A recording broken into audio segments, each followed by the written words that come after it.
ನಮಸ್ಕಾರ, ಆದಾಬ್, ಜೈ ಭೀಮ್. ನಾನು ನಿಮ್ಮ ಭಾಗ್ಯನಾರಾಯಣ ಬೊಗವರಪು. ನೀವು ನೋಡ್ತಾ ಇದ್ದೀರಿ ಸುದ್ದಿ ಸರ್ಕಲ್. ಇರಾನ್, ಅಮೆರಿಕ, ಇಸ್ರೇಲ್ ನಡುವಿನ ಯುದ್ಧ ನಡೀತಾ ಇದೆಯಲ್ಲ, ಅದರಲ್ಲಿ ಆಲ್ಮೋಸ್ಟ್ ಅಮೆರಿಕ ಸೋಲೊಪ್ಪಿಕೊಂಡ ರೀತಿಯಲ್ಲಿ, ಶರಣಾದ ರೀತಿಯಲ್ಲಿ, ಕಾಲಿಗೆ ಬಿದ್ದ ರೀತಿಯಲ್ಲಿ ನಿನ್ನೆ ಡೊನಾಲ್ಡ್ ಟ್ರಂಪ್ 5 ದಿನಗಳವರೆಗೆ ಸೀಸ್ ಫೈರ್ ಅಂತ ಒಂದು ಘೋಷಣೆಯನ್ನ ಮಾಡಿಕೊಂಡ್ರು. ಅದಕ್ಕೆ ಕೊಟ್ಟಂತಹ ಕಾರಣಗಳ ಬಗ್ಗೆ ನಿನ್ನೆ ತಿಳಿಸಿದ್ದೆ, ಮತ್ತೆ ಇವತ್ತು ಸಂಕ್ಷಿಪ್ತವಾಗಿ ತಿಳಿಸ್ತೀನಿ. ಆದರೆ ಇದರ ನಡುವೆ ಬರ್ತಿರುವಂತಹ ಮಾಹಿತಿ ಸುದ್ದಿಗಳೇನು ಅಂದ್ರೆ, ಇದು ಡೊನಾಲ್ಡ್ ಟ್ರಂಪ್ನ ಷಡ್ಯಂತ್ರ, ಅಮೆರಿಕದ ಷಡ್ಯಂತ್ರ, ಇಸ್ರೇಲ್ನ ಷಡ್ಯಂತ್ರ. ಇರಾನ್ನ ಬಹುಮುಖ್ಯ ದ್ವೀಪವಾಗಿರುವಂತಹ ಖರ್ಗ್ ದ್ವೀಪವನ್ನ ವಶಪಡಿಸಿಕೊಳ್ಳೋದಕ್ಕೆ, ಭೂಸೇನೆಯನ್ನ ಸಿದ್ಧತೆ ಮಾಡಿಕೊಳ್ಳೋದಕ್ಕೆ ಈ 5 ದಿನಗಳನ್ನ ಬಳಸ್ಕೊಳ್ತಾರೆ.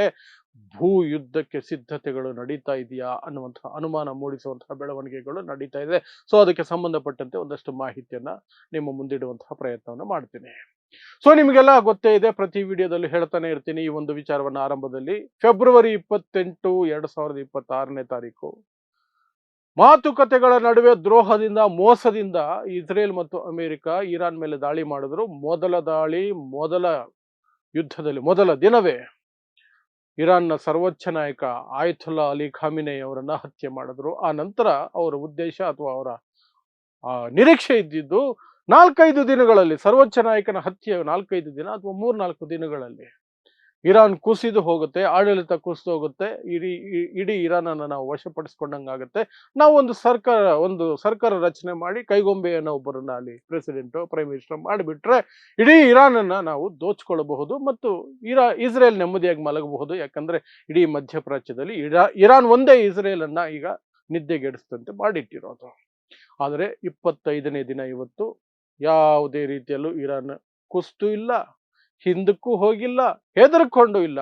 ತಾನು ಸತ್ರು ಪರವಾಗಿಲ್ಲ, ಸಾಯೋದಕ್ಕೆ ಮೊದಲು ನಿಮಗೆ ಎಷ್ಟು ಪೆಟ್ಟು ಕೊಡಬಹುದು ಅಷ್ಟು ಕೊಡ್ತೀನಿ ಅನ್ನೋ ರೀತಿಯಲ್ಲಿ ತಮಗೆ ಎಷ್ಟು ದೊಡ್ಡ ದಾಳಿಗಳು ಆಗ್ತಿದ್ರು, ಎಷ್ಟು ನಷ್ಟ ಆಗ್ತಿದ್ರು, ಬ್ಯಾಕ್ ಟು ಬ್ಯಾಕ್ ಫೈಟ್ ಮಾಡ್ತಾನೆ ಇದೆ ಇರಾನ್. ಅದರ ಮಿಸೈಲ್ ಪವರ್ಗೆ ಅಮೆರಿಕ ಇಸ್ರೇಲ್ ನಡುಗ್ ಹೋಗಿದೆ. ಅಮೆರಿಕದ F-35, F-15 ಫ್ಲೈಟ್ಗಳು ಸಹ ಅದು ನಾವು ಹೊಡೆದು ಉಳಿಸೋದ್ರಲ್ಲಿ ಇರಾನ್ ಸಫಲ ಆಗ್ತಿದೆ. ಜಗತ್ತಿನಲ್ಲಿ ಅದು ಯಾವತ್ತೂ ಆಗಿಲ್ಲ. F-35, F-15ಗಳನ್ನ ಯಾರಿಂದಲೂ ಹೊಡೆದು ಉಳಿಸೋದಕ್ಕಾಗಿಲ್ಲ. ಯಾವುದೇ ರೀತಿ ದೊಡ್ಡ ಟೆಕ್ನಾಲಜಿ ಇಲ್ಲದಂತಹ ಇರಾನ್ ಹೊಡೆದು ಉಳಿಸಿ ತೋರಿಸಿದೆ. ಆ ಮಟ್ಟಕ್ಕೆ ಅದು ಭಯಭೀತಿಯನ್ನ ಇಸ್ರೇಲ್ ಮತ್ತು ಅಮೆರಿಕ ಎರಡಕ್ಕೂ ಮಾಡಿದೆ. ಸೊ ಆ ಹಿನ್ನೆಲೆಯಲ್ಲಿ ಅಮೆರಿಕದ ಅಧ್ಯಕ್ಷ ಡೊನಾಲ್ಡ್ ಟ್ರಂಪ್ ಜಗತ್ತಿನಿಂದ, ಎಲ್ಲ ದೇಶಗಳಿಂದ ಪ್ರೆಷರ್ ಬಂದು ಹೊರ್ಮುಜ್ ಸ್ಟ್ರೈಟ್ ಅನ್ನ ಹೇಗಾದ್ರೂ ಮಾಡಿ ಬಿಡುಗಡೆಗೊಳಿಸಬೇಕು, ಇಲ್ಲದೆ ಹೋದ್ರೆ ಇಡೀ ಜಗತ್ತಿನಲ್ಲಿ ಆಯಿಲ್ ಪ್ರೈಸಸ್ಗಳು ಆಕಾಶಕ್ಕೆ ಹೋಗ್ತವೆ. ಇನ್ನೊಂದು ರೀತಿಯಲ್ಲಿ ಇರಾನ್ ಸೂಪರ್ ಪವರ್ ರೀತಿಯಲ್ಲಿ ಹೊರಹೊಮ್ಮುತ್ತಾ ಇದೆ ಮಧ್ಯಪ್ರಾಚ್ಯದಿಂದ ಅನ್ನುವಂತಹ ಭಯದಲ್ಲಿ ಮೊನ್ನೆ ಒಂದು ಎಚ್ಚರಿಕೆಯನ್ನ ಇರಾನ್ಗೆ ಕೊಟ್ಟಿದ್ರು. ಏನಂದ್ರೆ 48 ಗಂಟೆಗಳ ಗಡುವು ಕೊಡ್ತೀನಿ, ಅಷ್ಟರೊಳಗಡೆ ಹೊರ್ಮುಜ್ ಸ್ಟ್ರೈಟ್ ನ ಓಪನ್ ಮಾಡಿಲ್ಲ ನೀವು ಅಂದ್ರೆ ನಿಮ್ಮ ಪವರ್ ಪ್ಲಾಂಟ್ಗಳನ್ನ, ಎನರ್ಜಿ ಸೆಕ್ಟರ್ ನ ನಾಶ ಮಾಡಿ ಬಿಸಾಕ್ತೀನಿ, ಅಷ್ಟು ದೊಡ್ಡ ದಾಳಿ ಆಗುತ್ತೆ, ಹುಷಾರ್ ಅಂತ ಟ್ರಂಪ್ ಹೇಳಿದ್ರು ಇರಾನ್ಗೆ. ಇರಾನ್ ಹೇಳಿದ್ರು, ನಾವು ವೆಯ್ಟ್ ಮಾಡ್ತಾ ಇದ್ವಿ, ಕಮಾನ್, ವಿ ಆರ್ ವೆಯ್ಟಿಂಗ್. ನೀವು ನಮಗೆ ಎನರ್ಜಿ ಸೆಕ್ಟರ್ ಮೇಲೆ ಹೊಡೆದ್ರೆ, ನಮ್ಮ ಪವರ್ ಪ್ಲಾಂಟ್ಗಳನ್ನು ಹೊಡೆದ್ರೆ ನಾವೇನು ಸುಮ್ಮನೆ ಕೂತಿರೋದಿಲ್ಲ. ನಿಮ್ಮ ಮಿತ್ರ ರಾಷ್ಟ್ರಗಳು, ಗುಲಾಮ ರಾಷ್ಟ್ರಗಳು ಏನಿದಾವಲ್ಲ ಅರಬ್ ದೇಶದಲ್ಲಿ, ಅವುಗಳ ಎನರ್ಜಿ ಸಿಸ್ಟಮ್ ಅನ್ನು ನಾವು ನಾಶ ಮಾಡಿ ಬಿಸಾಕ್ತೀವಿ. ಆಲ್ರೆಡಿ ನಮ್ಮ ಏರ್ ಬೇಸ್ಗಳು, ವಾಯು ಬೇಸ್ಗಳು, ಸೇನಾ ನೆಲೆಗಳು ಎಲ್ಲವನ್ನು ನಾವು ಅಟ್ಯಾಕ್ ಮಾಡಿ ಬಿಸಾಕಿದ್ದೀವಿ. ರೆಡಾರ್ ಸಿಸ್ಟಮ್ನ ಆಲ್ಮೋಸ್ಟ್ ನಲ್ ಮಾಡಾಕಿದ್ದೀವಿ, ಸೌದಿ ಅರೇಬಿಯಾದಿಂದ ಹಿಡಿದು ಇರಾಕ್ವರೆಗೆ. ಇದನ್ನು ಮಾಡಿ, ನಾವು ಮಾಡ್ತೀವಿ, ನಮಗೂ ಗೊತ್ತಿದೆ. ಮತ್ತು ಅದ್ರ ಜೊತೆಗೆ ನಮ್ಮ ಪವರ್ ಪ್ಲಾಂಟ್ಗಳನ್ನ ನೀವೇನಾದ್ರೂ ಮುಟ್ಟಿದ್ರೆ, ಇರಾನ್ ಹೇಳಿದ್ದು ಅಮೆರಿಕಾಗೆ, ನಮ್ಮ ಪವರ್ ಪ್ಲಾಂಟ್ಗಳನ್ನ ನೀವು ಮುಟ್ಟಿದ್ರೆ ಹೊರ್ಮುಜ್ ಸ್ಟ್ರೈಟ್ ಅನ್ನ ಪರ್ಮನೆಂಟ್ ಬಂದ್ ಮಾಡಿ ಬಿಸಾಕ್ಬಿಡ್ತೀವಿ, ಸಾಯ್ಬೇಕಾಗುತ್ತೆ ಇಡೀ ಜಗತ್ತು ಅಂತ. ಯಾಕಂದ್ರೆ ಅಲ್ಲಿಂದ ಜಗತ್ತಿನ 20% ಆಯಿಲ್ ಟ್ರಾನ್ಸ್ಪೋರ್ಟ್ ಆಗತ್ತೆ. ಆ ಹಿನ್ನೆಲೆಯಲ್ಲಿ ಈ ಬೆದರಿಕೆಗಳಿಗೆ ಬಗ್ಗಲ್ಲ ಇರಾನ್ ಅನ್ನೋದು ಖಾತ್ರಿ ಆಗೋಯ್ತು. ಡೊನಾಲ್ಡ್ ಟ್ರಂಪ್ಗೆ ಖಾತ್ರಿ ಆಯಿತು. ಅದರ ಜೊತೆಗೆ ಇರಾನ್ ಕಡೆಯಿಂದ ಬಂದಂತಹ ಒಂದಷ್ಟು ಮಾಹಿತಿ ಅಥವಾ ಬೆದರಿಕೆ ಏನಂದ್ರೆ, ನಿಮ್ಮ ಪ್ರತಿಯೊಂದು ಹೆಜ್ಜೆಯನ್ನು ನಾವು ಗಮನಿಸ್ತಾ ಇದ್ದೀವಿ, ನಿಮ್ಮ ಇಂಟೆಲಿಜೆನ್ಸ್ ಅನ್ನೇ ನಾವು ಹ್ಯಾಕ್ ಮಾಡಿದ್ದೀವಿ ಅಂದ್ಬಿಟ್ರು ಇರಾನ್ ಅವರು. ಟ್ರಂಪ್ಗೆ ಹೆದರಿಕೆ ಬಂದ್ಬಿಡ್ತು. 48 ಗಂಟೆಗಳ ಗಡುವು ಕೊಟ್ಟಿದ್ದೀನಿ, ಅಷ್ಟರೊಳಗಡೆ ಅವ್ರು ಏನು ಮಾಡಲಿಲ್ಲ, ಬಗ್ಲಿಲ್ಲ ಅಂದ್ರೆ ನಾನು ದಾಳಿ ಮಾಡಲೇಬೇಕಾಗುತ್ತೆ. ದಾಳಿ ಮಾಡಿದ್ರೆ ಇವರು ಮಧ್ಯಪ್ರಾಚ್ಯದಲ್ಲಿರುವಂತಹ ಇತರೆ ರಾಷ್ಟ್ರಗಳು, ಅರಬ್ ರಾಷ್ಟ್ರಗಳ ಮೇಲೆ ದಾಳಿ ಮಾಡ್ತೀನಿ ಅಂತ ಇರಾನ್ ಹೇಳ್ಕೊಳ್ತಿದೆ. ಹೊರ್ಮುಜ್ ಸ್ಟ್ರೈಟ್ ನ ಪರ್ಮನೆಂಟ್ ಆಗಿ ಮುಚ್ಚಿಬಿಟ್ರೆ ಏನು ಗತಿ ಅಂತೆಲ್ಲ ಹೆದರ್ಕೊಂಡು, ಸರಿ ಕೋಲು ಮುರಿಬಾರ್ದು, ಹಾವು ಸಾಯ್ಬೇಕು ಅನ್ನೋ ರೀತಿಯಲ್ಲಿ ಮಾತುಕತೆಗಳು ನಡೀತಾ ಇದ್ದಾವೆ. ಹಾಗಾಗಿ 5 ದಿನಗಳವರೆಗೆ ಆ ದಾಳಿಯನ್ನು ನಾನು ಮುಂದೂಡಿಸ್ಬಿಟ್ಟಿದ್ದೀನಿ ಅಂತ ಡೊನಾಲ್ಡ್ ಟ್ರಂಪ್ ಹೇಳಿದ್ರು. ಆ ಮೂಲಕ ಏಕಪಕ್ಷೀಯವಾಗಿ ಅವರೇ ಯುದ್ಧ ವಿರಾಮವನ್ನು ಘೋಷಣೆ ಮಾಡ್ಕೊಂಡ್ರು ಮಿಸ್ಟರ್ ಡೊನಾಲ್ಡ್ ಟ್ರಂಪ್. ಅದಕ್ಕೂ ಸಹ ಪ್ರತಿಕ್ರಿಯೆ ಕೊಟ್ಟಿರುವಂತಹ ಇರಾನ್ ಲೇವಡಿ ಮಾಡ್ತಾ ಇದೆ. ಯಾರ ಜೊತೆಲಿ ಮಾತಾಡಿ ಏನು ಯುದ್ಧ ವಿರಾಮ? ನಾವು ಯುದ್ಧ ವಿರಾಮ ಮಾಡಿದ್ರೆ ತಾನೇ ಯುದ್ಧ ವಿರಾಮ. ನಾವು ಡಿಸೈಡ್ ಮಾಡ್ತೀವಿ, ನಾವು ಒಪ್ಕೊಂಡಿಲ್ಲ, ನಾವು ಮಾಡೇ ಇಲ್ಲ, ನಾವು ನಿಮ್ ಜೊತೆ ಮಾತೇ ಆಡಿಲ್ಲ, ಮಾತಾಡೋಕೆ ಇಷ್ಟನೂ ಇಲ್ಲ ನಿಮ್ ಜೊತೆ, ನಾವು ಯುದ್ಧ ಮಾಡ್ತಿದೀವಿ, ಯುದ್ಧ ವಿರಾಮ ಅನ್ನೋದು ಇಲ್ಲಿ ಬರೋದೇ ಇಲ್ಲ ಈಗ ಸದ್ಯಕ್ಕೆ ಅಂತ ಇರಾನ್ ಉಲ್ಟಾ ಹೊಡಿತು. ಆದ್ರೂ ಸಹ ಅಮೆರಿಕ ಹೇಳ್ಕೊಂಡಿರೋದು ನಾವು ಈಗ ಸೀಸ್ ಫೈರ್ ಅಲ್ಲಿ ಇದ್ದೀವಿ ಅಂತ. ಸೊ ಆ ಹಿನ್ನೆಲೆಯಲ್ಲಿ 5 ದಿನಗಳು ಅಂತ ಸ್ಪಷ್ಟವಾಗಿ ಟ್ರಂಪ್ ಹೇಳಿರುವ ಹಿನ್ನೆಲೆಯಲ್ಲಿ ಒಂದಷ್ಟು ವಿಶ್ಲೇಷಕರು ಏನಿರಬಹುದು ಇದರ ಹಿಂದೆ, ಏನಾದರೂ ಷಡ್ಯಂತ್ರ ಅಡಗಿದೆಯಾ? ಯಾಕಂದ್ರೆ ಅಮೆರಿಕ ಇಸ್ರೇಲ್ ಯಾವತ್ತೂ ಷಡ್ಯಂತ್ರ ಮಾಡಿನೇ ಏನಾದರೂ ಮಾಡೋದು.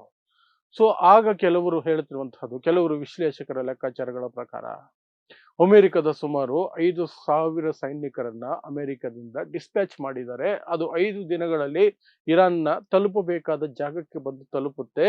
ಆ ನಂತರ ಲ್ಯಾಂಡ್ ಇನ್ವೇಷನ್, ಭೂಸೇನೆಯನ್ನು ಬಳಸ್ಕೊಂಡು ಇರಾನ್ನ ಬಹಳ ಮುಖ್ಯವಾದಂತಹ ದ್ವೀಪ ಏನಿದೆಯಲ್ಲ, ಖರ್ಗ್ ದ್ವೀಪ, ಅದನ್ನ ವಶಪಡಿಸಿಕೊಳ್ಳುವಂಥದ್ದಕ್ಕೆ ಭೂ ಯುದ್ಧಕ್ಕೆ ಮುಂದಾಗುತ್ತೆ, ಭೂದಾಳಿಗೆ ಮುಂದಾಗುತ್ತೆ ಅಮೆರಿಕ.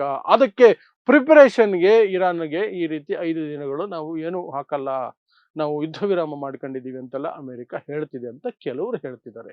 ಯಾಕೆ ಖರ್ಗ್ ಅಷ್ಟು ಇಂಪಾರ್ಟೆಂಟು, ಅದನ್ನೇ ಯಾಕೆ ಇವರು ಟಾರ್ಗೆಟ್ ಮಾಡ್ತಾರೆ ಅಂದ್ರೆ, ಇರಾನ್ ಎಕ್ಸ್ಪೋರ್ಟ್ ಮಾಡುವ ಆಯಿಲ್ ನಲ್ಲಿ 90% ಆಯಿಲ್ ಪ್ರೊಸೆಸ್ ಆಗೋದು ಖರ್ಗ್ ದ್ವೀಪದಲ್ಲೇನೆ, ಅಲ್ಲೇ ರಿಫೈನರಿಗಳಿರೋದು.